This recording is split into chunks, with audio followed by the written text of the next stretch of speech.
어제 한일 두 나라 정상이 국교 정상화 50주년 행사에 교차 참석을 했습니다. 일본 NHK는 이 행사를 생중계할 정도였습니다. 이 행사에 직접 참석한 김성태 새누리당 의원을 저희가 초대했습니다. 좀 뒷얘기를 들어보려고 합니다. 그리고 김희준 YTN 통일 외교 전문기자. 어제 그 병풍이 또 화제였는데요. 이 병풍 어떤 의미인지 들어보겠습니다. 어서 오십시오. 예, 안녕하세요. 안녕하세요. 예, 반갑습니다. 김 의원님은 어제 무슨 자격으로 참석을 하신 건가요? 어제 이제 새누리당 김무성 당 대표실에서 네. 연락이 왔었습니다. 그래서 이제 어제 오후 6시 반부터 있었던 웨스틴 조선 호텔에 일본 대사관 행사에 참석하게 됐죠. 예. 분위기가 전반적으로 어떻던가요? 공식 행사는 6시 반부터 시작했는데 이미 6시부터 그 홀이 거의 찼습니다. 그러니까 일본 대사관에서는 한 300명 정도 참석할 것이다 이렇게 예측을 했는데 예. 의외로 700명이나 되는 그런 인사들이 참석을 해서 한일 관계가 빠른 시기 내에 좀 정상화되고 양국 간의 새로운 미래를 만들어 나가야 된다는 그런 바람을 안고 있는 분들이 의외로 많았다는 것이죠. 예. 뭐 보니까 자리 발 디딜 틈이 없을 정도로 진짜 그랬어요. 찼는데요. 네. 대통령께서 또 참석하니까 아마 많이들 가셨겠죠. 대통령은 그 예정 시간 30분보다 한 7, 8분 정도 이후에 입장을 하셨는데 예.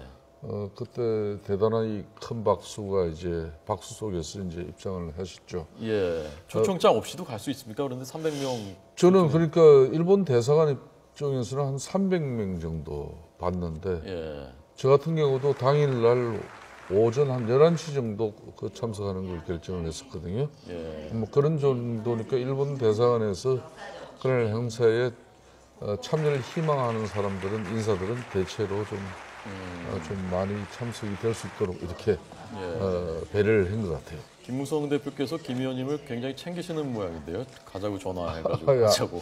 아닙니다.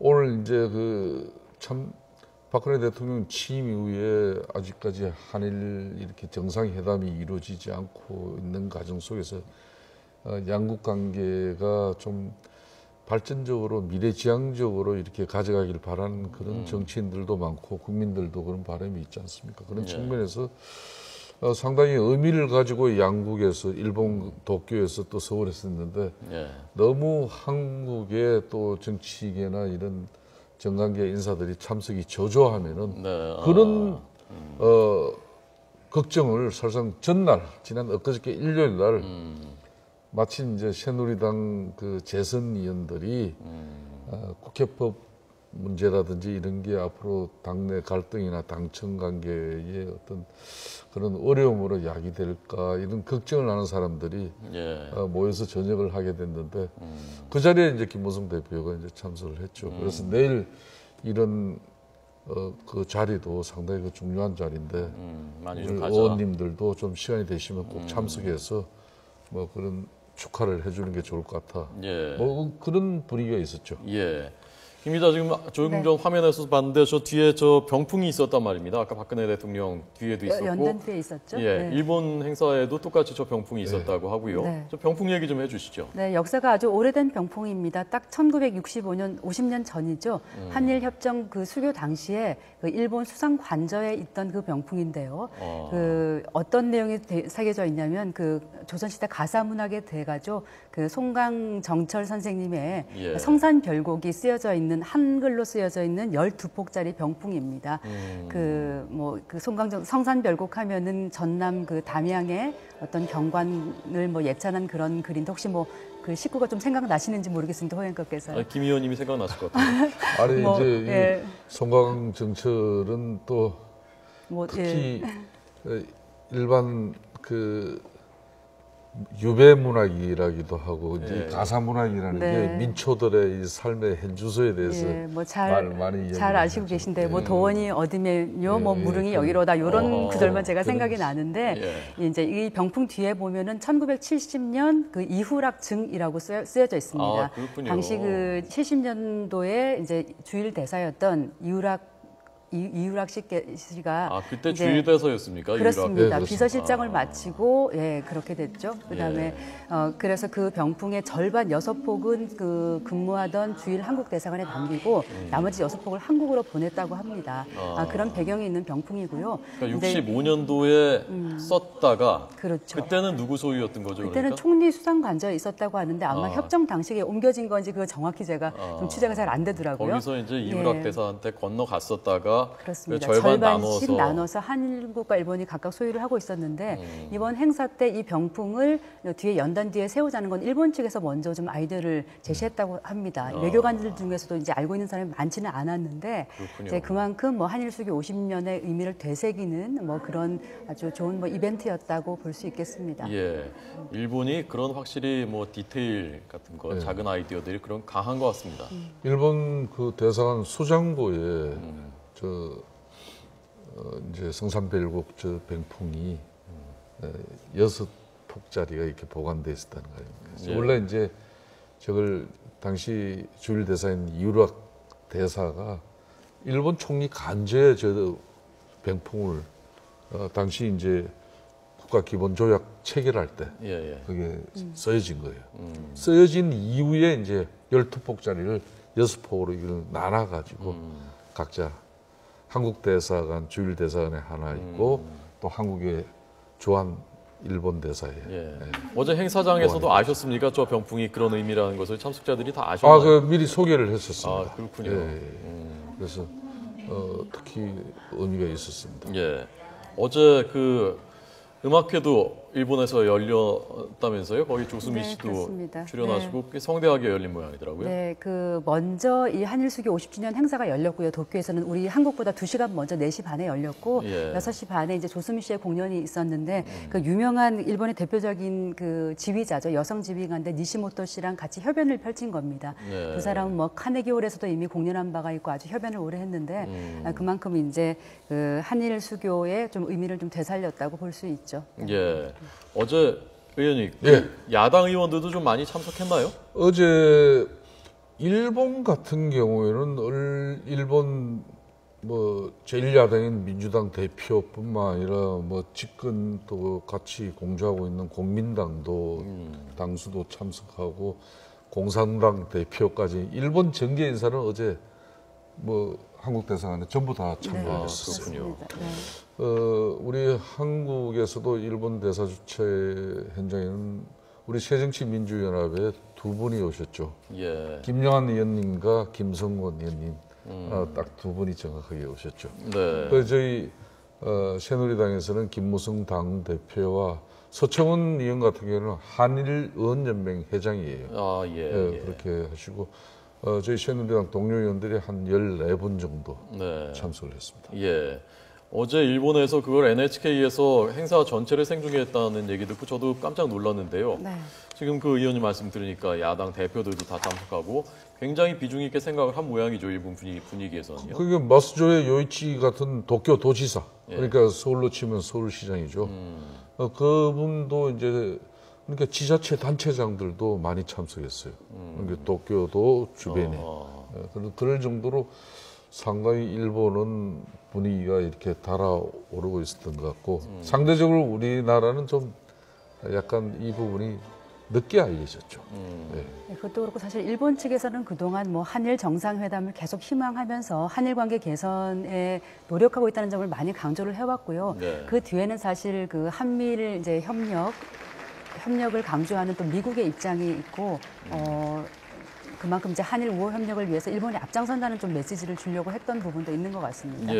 어제 아베 총리한테 유명세 장관이 무슨 사진을 특별한 선물을 증정했다면서요? 네, 그렇습니다. 유명세 외교부 장관이 이제 오전에 이제 아베 총리를 면담을 했죠. 여기서 1985년도에 사진 2장을 선물을 했는데요. 85년도 사진. 네, 그렇습니다. 아베 총리의 부친이죠. 아베 신따로 전 외무장입니다. 1985년도에 그때 이제 외무상이던 시절 한국을 방문했을 때 그 이원경 외무부 장관과 함께 찍은 사진하고요. 그다음에 이제 판문점을 방문한 지금 현재 이제 그 사진인 것 같고요. 그다음에 아베 신따로 당시 외무상이 그 판문점을 방문했던 그 독사진 2장을 선물을 했습니다. 이 이제 1984년도의 사진인데 1984년도 당시를 되돌아보면 예. 당시 전두환 전 대통령이 한국 대통령으로서는 처음으로 일본을 방문한 해입니다. 그리고 그 전해에 그 나카소네 전 총리가 일본 수상으로서는 또 처음으로 한국을 방문했고 그만큼 한일 이제 우호 협력 관계가 좀 달아오르던 그런 시기였거든요. 네. 그러니까 부친께서 했던 것처럼 한일 관계의 발전을 위해서 좀 노력을 해달라 네. 그런 의미를 이제 암묵적으로 좀 제시를 한 사진이라고 볼 수가 저기서 있습니다. 지금 그 아베 총리 부친이 오른쪽에 있는 예. 사람이 아베 총리 부친인 거죠? 예, 이 아베 신타로 전 일본 내무성 같은 경우는 친한파로 알려진 사람이에요. 예. 그러니까 아베 총리 인식만 특히 역사 과거 인식만 이렇게 정치적으로 너무 이용한다고 하기에는 좀 뭐 하겠습니다만은 하여튼 아베 총리의 어떤 역사 과거사 인식만 이렇게 바꿔진다면은 아베 부친 같은 경우 아베 신타로 같은 경우는 실질적으로 한일 관계 개선에 기여하신 분이에요. 예. 그렇기 때문에 우리 대한민국 국민들과 많은 정치인들도 아베 신조 총리가 아베 신타로 아버지처럼 좀 인식이 진짜 제대로 바꿔지길 이번 기회를 통해서 바라는 거죠. 그게 어떻습니까, 김 기자? 저 정상들이 저런 선물을 받으면 사진 같은 거, 그 아버님 사진 이런 선물을 받으면 그게 실제로 좀 분위기를 부드럽게 하거나 좀 마음을 녹이는데 효과가 어느 정도 있나요? 일단은 뭐 가족의 사진이란 것은 뭐 누구에게든 또 중요한 의미를 갖는 거고요. 일단 우호 협력의 분위기는 일단은 좀 주는 메시지는 있겠죠. 어제 아베 총리도 저 사진을 받고 막 활짝 웃으면서 한국말로 감사합니다라고 인사를 했다고 하는데요. 사실 이제 윤병세 외교부 장관은 이 이른바 선물 외교 이제 이것뿐만이 아니라 그 기시다 외무상과 앞서 이제 처음으로 도쿄에서 이제 외교장관 회담을 했는데 네. 거기서 이제 기시다 외무상 측에서는 윤병세 장관이 좋아하는 그 일본 과자 전병에다가 윤 장관의 이름을 새겨서 선물을 했고 윤병세 과자라고. 그렇습니다. 그렇습니다. 예, 윤 장관은 또 기시다 외무상이 이제 바둑을 좋아하니까 차돌로 만든 바둑알을 이제 선물을 했다고 하는데요. 그만큼 이제 한일 수교 50주년을 맞아서 이제 두 나라가 좀 화해 협력으로 나가자는 의미의 이른바 선물 외교라고나 할까요? 예. 뭐 그렇게 볼 수 있습니다. 김 의원님은 의원 외교하시면서 받았던 그 선물 중에 좀 기억나거나 그 선물을 받고 좀 마음이 움직였거나 그런 거 기억나시는 거 있습니까? 저는 그 키르기스탄을 방문했습니다. 중앙아시아의 흔히 말하는 3탄 중에서도 가장 작은 나라이면서 좀 세 나라에 비교해서 국력이나 뭐 외교 그리고 국민 생활 수준도 제일 떨어지는 나라죠. 예. 그런 나라에서 그러니까 선조들 그분들 선조들의 이제 이 유목민이었는데 예. 그 선조들의 어떤 인행 같은 걸 선물했는데 그때 이분들의 바램이 유일하게 3탄 중에서 우즈베키스탄, 카자흐스탄은 대한민국의 국적 비행기가 뜨는데 키르기스탄은 들어오질 않고 있는데 빨리 한국하고 키르기스탄하고 직항이 뜰 수 있도록 좀 도와달라는 그런 이야기였습니다. 네. 어제 어쨌건 이제 그동안 그 얼어붙었던 것이 좀 뭐랄까 얼음이 좀 깨지는 갈라지는 소리 같은 게 좀 들렸단 말입니다. 그 정상회담으로 이어진다면 뭐 아마도 10월, 11월 제주가 아니겠느냐라는 관측들이 나오는데 김 기자 보시기에는 어떻습니까? 네, 이제 그런 관측이 나오는 이유가 일단 이제 분위기는 서로 풀었으니까 일단 가장 큰 숙제는 한일 정상회담을 해야겠는데 예. 당장 두 정상이 양국 서로를 방문해서 단독 정상회담을 갖기는 뭐 국내 정치적인 부담이 있고요. 뭐 위안부 문제나 이런 현안들이 이제 제대로 해결되지 않는다면 그렇기 때문에 이제 다자 회의 계기에 이 정상회담을 하는 방안이 논의가 되고 있는데요. 뭐 당장 9월달에 이제 유엔 총회가 있고 또 11월쯤에는 뭐 에이펙과 G20 정상회담이 잇따라 열리는데 이제 어디서 하나요? 지금 이번에 잠깐만 기억이 예. 잘 안 나는데 그러니까 그 계기에 이제 하는 방안이 나오는데 하지만 다자 회의 계기에 이제 한 사이드 이른바 이게 한켠에서 정상회담을 한다면 그만큼 한일 관계의 어떤 전환점을 마련한다는 그런 좀 명분에 좀 맞지 않는다는 그런 얘기가 있기 때문에 가장 좋은 시나리오는 그렇다면 이제 한중일 정상회담이 아직 2012년 이후에 3년 동안 열리지 못하고 있습니다. 뭐 한일 관계뿐만 아니라 중일 관계 경색 때문이기도 한데요. 자, 우리가 지금 현재 의장국을 맡고 있으니까 한중일 정상회담을 서울이나 또 분위기가 좋은 뭐 제주도에서 열고 그 계기에 한일 정상회담을 열면 좀 서로 우호 협력의 분위기도 살리면서 또 단독 정상회담을 갖는 것보다는 조금 더 이제 나은 분위기에 살 수 있지 않냐는 그런 시나리오에서 최상으로 좀 거론되고 있습니다. 네. 이 지금 제일 걸림돌이 위안부 문제 해법이 지금 뚜렷하지 않다는 것이지 않습니까? 그래서 성신대 문제 대책협의회에서는 당장 어물쩍 그냥 덮고서 그냥 이렇게 넘어가면 안 된다라는 반응을 내놨단 말입니다. 위안부 문제는 지금 이 정상회담 전에 어떤 해법이 나와야 된다고 생각하십니까, 김 의원님은? 그러니까 이 윤병세 외교부 장관하고 이 기시다 일본 내무상 이런 사람들이 실질적으로 한일 정상회담 이전에 풀어야 될 여러 가지 가지가 많아요. 그 중에 이제 대표적인 게 이제 역사 인식이죠. 이 역사 인식의 개성입니다. 그러니까 박근혜 대통령과 우리 정부가 요구하고 있는 것은 과거에 고노다마나 무라야마 이 다마를 아베 총리도 그대로 개성을 해주라. 개성을 해주자면은 그 고노다마나 이제 무라야마 다마의 핵심은 다른 게 아니지 않습니까? 반성과 사죄 그리고 일본이 세계에 책임 있는 그런 국가로서의 앞으로 평화를 수호하겠다는 그런 거거든요. 그런 어떤 역사 인식을 아베 총리도 그대로 개성해달라는 게 우리 정부의 가장 큰 요구예요. 그런 가운데 이제 그런 것들이 이 양국 간의 이제 신뢰를 쌓아 나가면서 앞으로 한일 관계의 미래를 위해서 더 크게 나가자는 게 우리 정부의 대체적인 입장입니다. 그런데 이제 그걸 이제 이번 종전 70주년을 맞이해가지고 이제 종전 70년 기념일을 맞이해가지고 아베 총리가 이제 담화를 발표할 걸로 이미 전 세계에 알려주지 않습니까? 여기서 이제 이 한일 관계가 이제 정말 새로운 변화를 위해서 과거의 아픔을 딛고 가느냐 못 가느냐 이거는 종전 70년 기념 담화 아베 담화에 달려 있는 거죠. 그러니까 어제 같은 경우에도 박근혜 대통령과 아베 총리 두 정상의 축사의 키워드는 미래입니다. 미래를 이야기하면서 박근혜 대통령은 과거도 함께 이 과거도 함께 언급한 미래인가 하면은 아베 총리 같은 경우는 과거는 듣고 미래를 위해서 가자.